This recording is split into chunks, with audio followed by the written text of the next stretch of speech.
Hey, what's up and welcome back, treasure hunters. So today I have some treasures to go over with you. All of them I got at the thrift store except two things. So I want to see if you can guess the two things that I got at auction. So let's take a look at these treasures.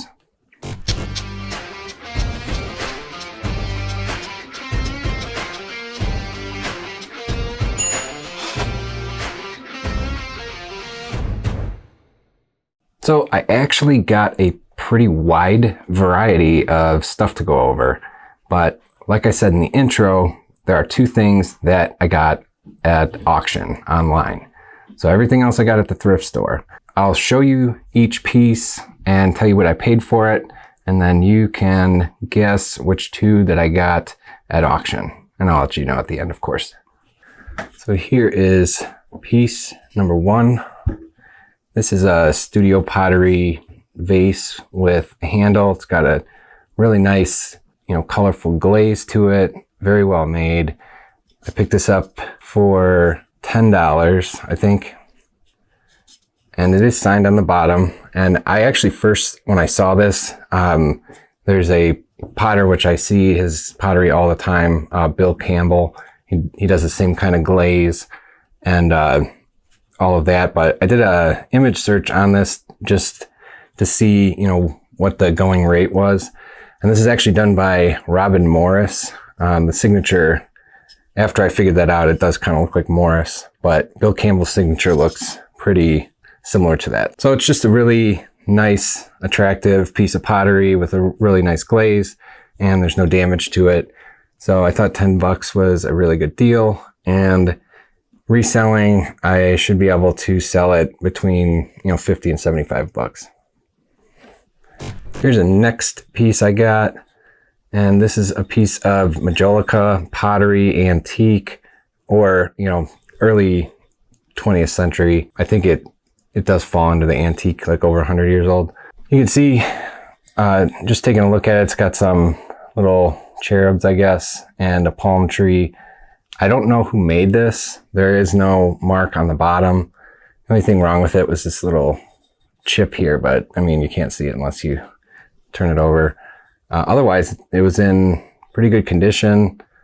And all I did was, I got this for $3, and being able to do an image search, whether it's through Google Lens or Google Images, I use both to figure out just potential values of things. You could use your phone if you have Google Lens installed. I don't know if they do it for Apple or not, probably not, but there's probably something similar. Or you can just go to Google Images and, just put a picture in and it'll do the same thing. So I'm always on the lookout for this stuff because one, it sells pretty well. It's pretty collectible, and two, it usually gives a, pretty good profit margin, and it's usually also priced pretty low because these aren't like the type of pieces that are marked with notable artists or companies like Roseville or all of that. So they're usually priced pretty low and kind of fly under the radar. I should be able to sell this piece for, again, probably around like 50 or 60.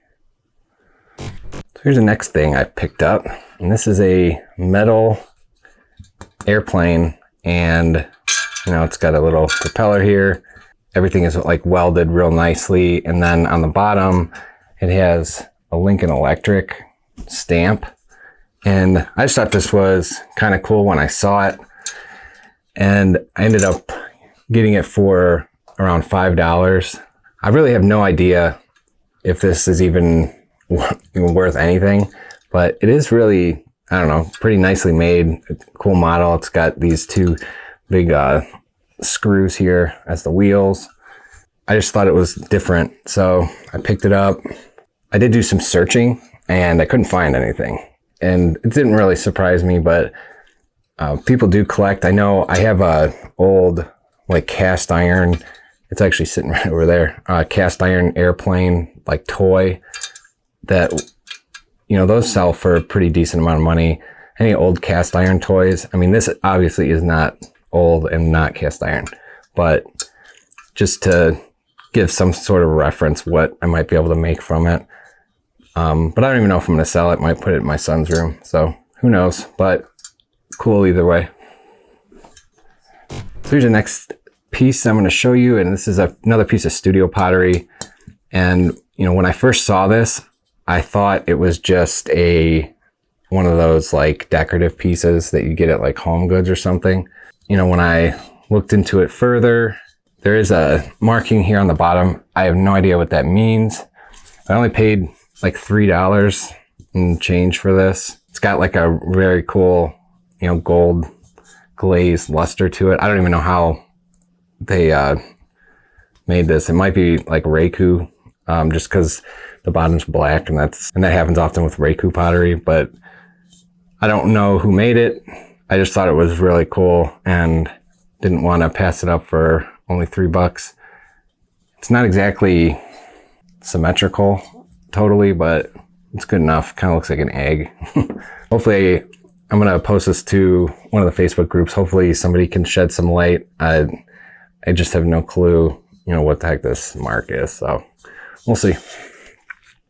So here's a piece. Picked it up for $5. Just a hand-colored etching of this cat. Really kind of minimalistic, because the only thing that really pops out is the cat's head. That's kind of looking, it looks like from behind the curtains. It is signed at the bottom. Don't know really what it says, but on the back it does say it was bought in Munich, 1975, and then it has like a German price tag type thing of $25.50. So given that it was only $5, I definitely, you know, always take a shot on stuff like this. You know, hand colored, like nicely done etchings. It's real detailed, at least the cat's face is. I just need to figure out what the signature says. It's kind of hard to read, but hopefully I can figure that out. But either way, I still should be able to sell this in the $50 to $75 range probably, if I can't figure out who the artist is, but hopefully I will. So here's the next thing that I got, and these are antique fireplace tools. So I caught my eye because of the handles here are, you know, pretty intricate. A lot of times they're just like, look like a solid little handle thing or whatever, but these have this nice design to them. It does have all the pieces, which is always good. I'm gonna take these off so you can see it's got the little poker, this thing that grab the logs, I guess, and then the base. And the base is what I noticed first, actually, when I was looking it over, because it's really detailed and stuff. And then on the bottom, you can definitely tell it's an older, still pretty sturdy and stuff. Now, I've sold a piece of fireplace set that was, if you watch, I don't know, it was a while ago, but I picked it up for $5 at Goodwill. It was like a night. And I ended up selling that set for like $175 or something. But fireplace tool sets, even modern ones, will, you know, cost you anywhere from $150 to up. So especially like all metal ones. And seeing that this is an antique and in pretty nice condition, the only thing wrong with it is it's missing a little bit of scroll work type thing here. I should be able to get, I think, at least a couple $100 for this, but I mean, I would obviously take less. I only paid $4 for it. So it was a nice little find here. Here's the next thing I got. This is a painting on canvas, and just kind of like these, it's like an older style cartoon of a soccer game with kids here, and they're all doing a bunch of different stuff, you know, that kids do. It is signed Hansen down here. I got this for $10. I haven't figured out exactly who made this piece yet, but for $10, especially this older stuff, cartoony stuff, I've seen stuff like this sell for a decent amount of money. But I always take a shot on stuff like this. You can see, you know, there's nails in the side of the canvas, so it's older. Canvas isn't super dark or anything, but this is a smaller piece, so it's probably easier to store away. So hopefully I'll be able to figure out who painted this. Here's the next piece. It's another hand-colored etching, but this one is super detailed in a really nice wood frame. And this is of San Francisco. It says California Street, and it is signed down here, Eidenberger, which is Joseph Eidenberger. I know that because on the back, it's all right here. It says Joseph Eidenberger, California Street, San Francisco, USA, original, whatever. And just a really cool detailed piece. I've actually sold a couple different types of artwork from like San Francisco, like skyline type stuff, or you know, street jazz something, or I don't remember exactly what it was, but sold a couple pieces. So I got this for $20, and it's I just did a quick search on him, and his work, you know, sells between $150 and $300. So $20 is a really good price for this. I actually got two pieces by Joseph Eidenberger. This one has a little less color. There's a little bit of color, like in some flowers it looks like, but the rest is kind of, you know, just more neutral colors. This one says it's Linz Courtyard in Austria, and that's where he was from, was Austria. But another real nice frame, professionally framed, in really good condition. And this one I got for $15. So I don't know, the other one might have went higher because of it was a little bit bigger and more color to it, I guess. But again, $150 to $300 in that range. I probably won't do it anywhere near $300. That's, I think, a little bit too much. But anytime, I know I say this a lot, but anytime I see really nice detailed etchings like this that are hand colored and then signed in pencil, they're always worth looking into. And if they're cheap, I would just buy them regardless. And you should be able to make a profit off of them. So here is the next piece I got, and this is like a mixed media painting. It's got, you know, different elements on this paper. It even has like some words here from different like magazines or editorial pieces or whatever it might be. And it's titled on the back, "From a Safe Distance." So when I saw this, you know, it's titled. So I'm like, there is no signature though on the matting.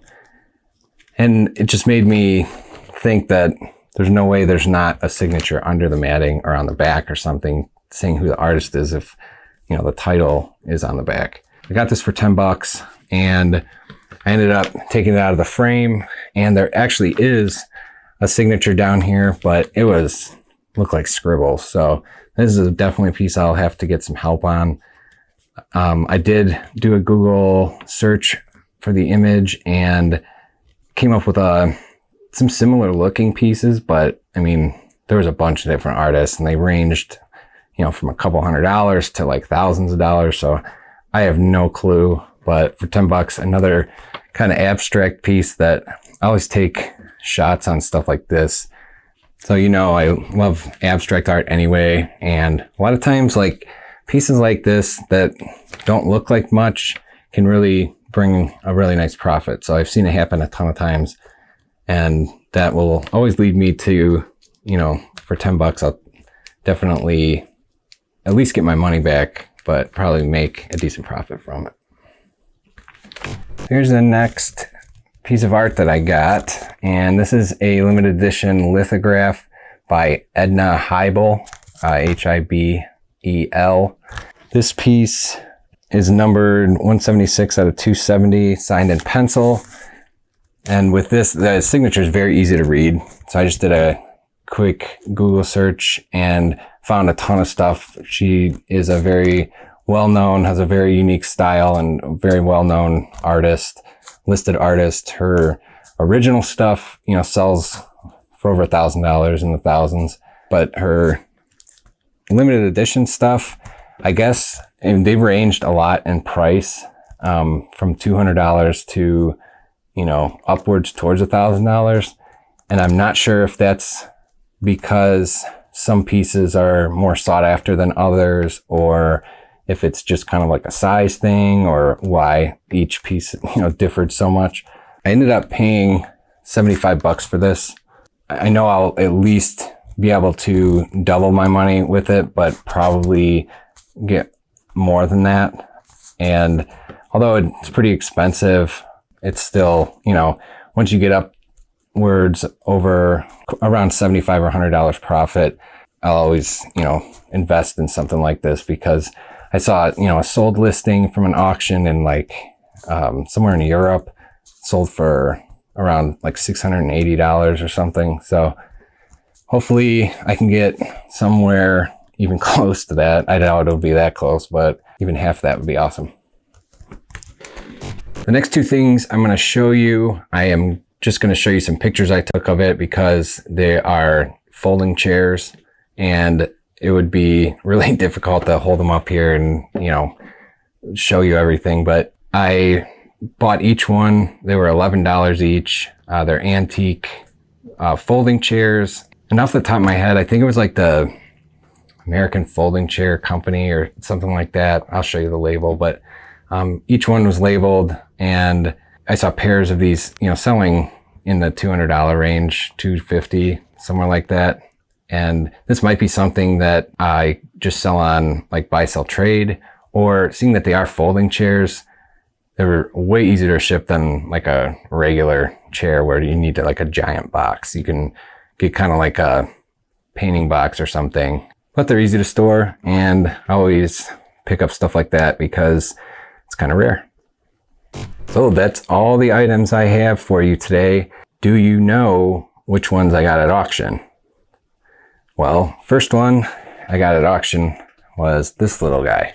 And again, I always take shots on stuff like this. I knew it would be easy to ship because it's so small, and it was only 10 bucks. My second auction piece was this little mixed media piece. And I actually got this piece on the shopgoodwill.com or whatever it is.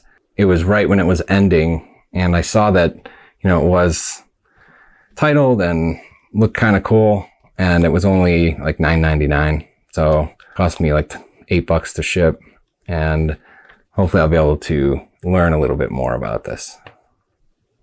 Also, you may be asking, that Edna Hibel piece, it was $75. Was that at the thrift store? It was actually at Restore, and that's where I also got the two Joseph Eidenberger pieces.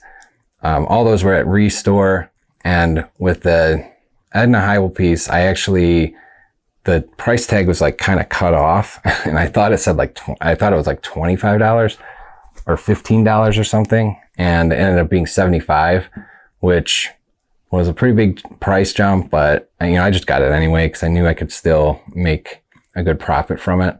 Yeah, it was just a little surprising. So that's all I got for you guys today. Thank you for watching. Thank you for your support and your comments and everything else. I really appreciate it. If this is your first time watching and you enjoyed the content, please like the video and hit that subscribe button if you want to see when I'm posting new stuff. My goal is to post more often, especially this summer. I plan on taking a couple of thrifting trips, so stay tuned for those.